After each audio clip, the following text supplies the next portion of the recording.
یہ ڈاکٹر مسعود الدین عثمانی رحمۃ اللہ علیہ کی آواز ہے اور محمد حنیف کے پلیٹ فارم سے یہ ویڈیو اپلوڈ کیا گیا ہے۔ میں نے پورا لنک کھول کے دیکھا ہے، یقین کیجئے ترس بھی آیا ان کے اوپر اور افسوس بھی ہوا اور غصہ بھی آیا۔ کس طرح ان لوگوں نے کھچڑی بنا دیا سارے مسئلے کو تاکہ کسی کو اصل مسئلہ معلوم بھی نہ ہو۔ اسی لنک کے اندر آپ کو ملیں گے قاری خلیل الرحمن کی ویڈیوز، یعنی تقریریں، وہ سجاد جو سرگودے والا ہے، ڈاکٹر عمر اور وسیم شاہ ہیں، سارے مولوی اکٹھے ہوئے ہیں، اس محمد گل صاحب کے بھی بیچ میں ہیں۔ تو ایسے ایسے ٹاپک ہیں کہ کوئی آخرت پر زور دے رہا ہے، کوئی جہنم کی ہولناکیوں پر زور دے رہا ہے، کوئی جنت کی بہاروں کا نقشہ کھینچ رہا ہے، کوئی تجوید سکھا رہا ہے، سب لگے ہوئے ہیں اور ان کے عقیدے کے اندر بربادی آ چکی ہے۔ اس کی کوئی پرواہ نہیں، ان کو کوئی پرواہ نہیں، ان کو یقین کیجئے 3-4 شرک ان کے اندر آ چکے ہیں، یہ خود ان کے بڑے طاغوت بن چکے ہیں اور ان کو اس چیز کا کوئی احساس ہی نہیں ہے، ذرا برابر سجدہ تعظیمی ان کے اندر آ گیا۔ اندازہ لگائیے، ایک نبی کے اوپر یہ الزام لگاتے ہیں کہ ایک نبی یعقوب علیہ السلام نے پورے خاندان سمیت یوسف علیہ السلام کے سامنے سجدہ ریز ہو گئے، اور دعوت القرآن یعنی قرآن کا نچوڑ اب یہ ہے کہ ایک نبی نے نبی کو سجدہ کر دیا۔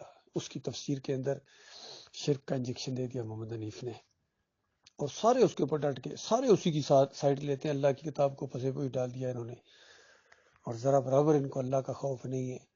تو یہ جو جہنم کی ہولناکیاں بیان کر رہے ہو نا، اسی کے اندر تمہیں جانا پڑے گا، اور وہ جنت کی جو بہاروں کا نقشہ کھینچ رہے ہو، اسی سے محروم ہو جانا پڑے گا۔ اور پھر یہ کہ دنیا چند روزہ ہے، چند روزہ ہے نا، ایمان کے اندر شرک، اور پھر کہتے ہیں ایمان کی قدر کرو۔ اندازہ لگائیے، کفر و شرک اپنا کے پھر کہتے ہیں ایمان کی قدر کرو۔ تو ان کے کون کون سے فریب کا ذکر کیا جائے۔ بہرحال ہر مسلک پرست یہی کہتا ہے۔ طارق جمیل اگر جنت کی جس طرح حوروں کا ذکر کرتا ہے اور وہاں کے باغوں کا، لیکن خود کفر و شرک بھی پھیلا رہا ہے۔ اسی طریقے سے طاہر القادری، اسی طریقے سے تقی عثمانی، سارے لگے ہوئے ہیں۔ بالکل ان میں اور بریلویوں میں اور اہل حدیثوں میں بالکل کوئی فرق نہیں رہا ہے۔ بالکل کھچڑی بنا دیا انہوں نے، ایمان عقیدے کو بالکل انہوں نے برباد کر دیا، اور ذرا برابر انہوں نے عقیدے کی، ایمان کی پرواہ نہیں کی ہے، نہ اس کی قدر کی ہے نمک حرام غداروں نے۔ اللہ کا لاکھ لاکھ شکر ہے کہ ہمیں مالک نے اپنے دین کے لیے چنا ہے، اپنے ایمان کے لیے۔ اس کی اہمیت ہمارے اندر ہے، پہلے ایمان ہے، باقی سب باتیں بعد میں۔ پہلے ایمان عقیدہ ہے، اسی کے اوپر فیصلہ ہونے والا ہے۔ جنت کی باتیں بعد میں کرنا، جہنم کا مسئلہ، اسے بچنے کا معاملہ یہی ہے کہ شرک نہ کرو۔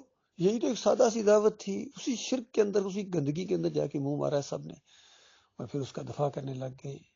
آنے دو قیامت کا دن، تمہارے ہوش اڑ جائیں گے، تم نے کیا ایمان کے ساتھ غداری کی ہے، اور چہرے جب کالے ہوں گے کہا جائے گا بے ایمانو، ایمان کی نعمت پانے کے بعد پھر مشرک ہو گئے تھے۔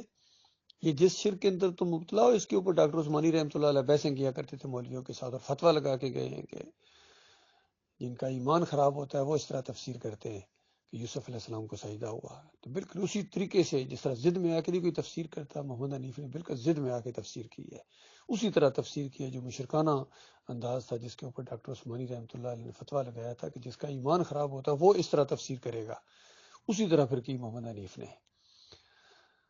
اللہ تعالیٰ کو غور و فکر کی کوئی توفیق دے، ان کے اندر کوئی ایمان کی رمق کسی ایک کے اندر جاگے، اور ان کو احساس دلائے کہ دیکھو بھائیو، کیوں ایمان کے اندر تم نے شرک لایا ہے، باقی تم برباد ہو جاؤ گے۔ باقیوں کو کہتے ہو کہ وہ شرک کی وجہ سے مارے جائیں گے، اللہ نے تو انبیاء کو کہا ہے کہ اگر یہ شرک کرتے ان کا کیا کرایا غارت کر دیا جاتا، تم کیا چیز ہو۔